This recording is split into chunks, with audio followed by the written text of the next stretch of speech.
I'm Brad Lewis, a Program Officer with Learn and Serve America at the Corporation for National and Community Service. And we're here in Crystal City in Arlington, Virginia with the 2009 Learn and Serve America Grantee Meeting. With me today is Peter Bender, and I'll ask him to tell me a little bit more about who he is and the organization he works with, and then we'll ask him some more about service learning. So Peter, tell me who you are and where you're from. Hey Brad, I am from Tufts University, which houses CIRCLE, which has a ridiculously long acronym, which is the Center for Information and Research on Civic Learning and Engagement. Well, at least it's ridiculously long and not just ridiculous.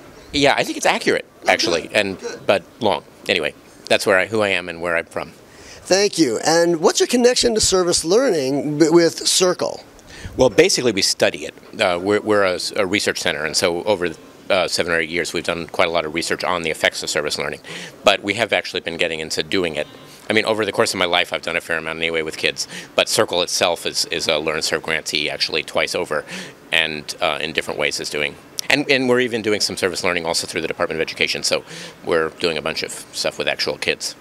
That's great. We all know that in service learning, the questions we ask are what, now, so what, and then now what, right? As a researcher, you actually help us to answer the question of so what. What has your research told you about service learning and why it's important or effective? Well, I think for what most people care about, it has shown that when service learning is done well, it can really motivate kids to be good students and learn and prosper and go to college. And there's some evidence that a kid who is even required to do service learning young will end up in college more at a higher rate than if they don't. Myself, I actually care more about the civic mission of schools and the civic re-engagement of young Americans. So that means they're motivating them to be part of our political process and our civic life, including community life. And most people tend to care less about that, but actually that's at the heart of our mission.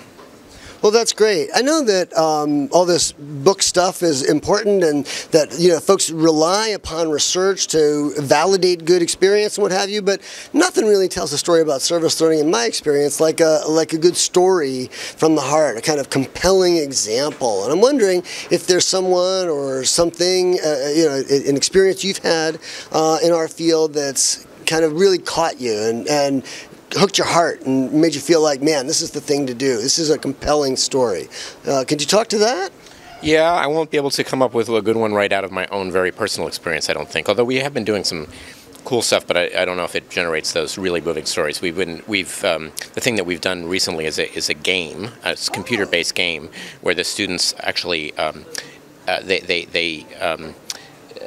when they switch on their computer, they are in the office of a fictional U.S. representative, and they log on and they get messages from her and from her staff, and their classroom becomes the office, and they have to do a lot of planning and research for the representative, and then at the end she sort of asks them to do some service to implement what they're doing, and so I think that's pretty fun, but it doesn't generate exactly the kind of story you want, which I think is the story about the kid whose life is changed through service learning, and there are a lot of those stories.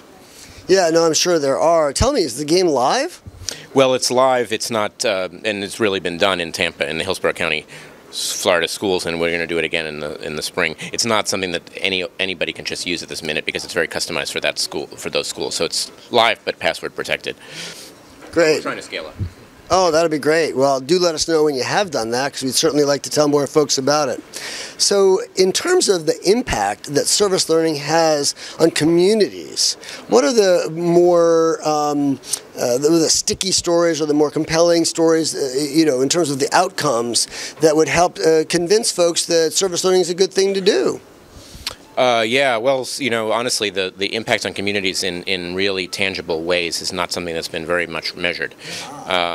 I mean, youth participants build houses, and that's been measured, and they build quite a few houses, although the biggest, most exciting impact from youth build is the effect on the participants, not on the houses.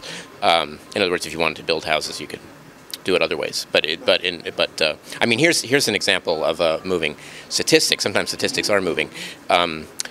Kids coming, or young adults coming into youth build, estimate their own life expectancy very low, like 25. I'm making up the number, but something like 25. When they go out of youth build, they estimate their own life expectancy at 70 or 75. So they raise their expectations of how long they're going to live by 50 years.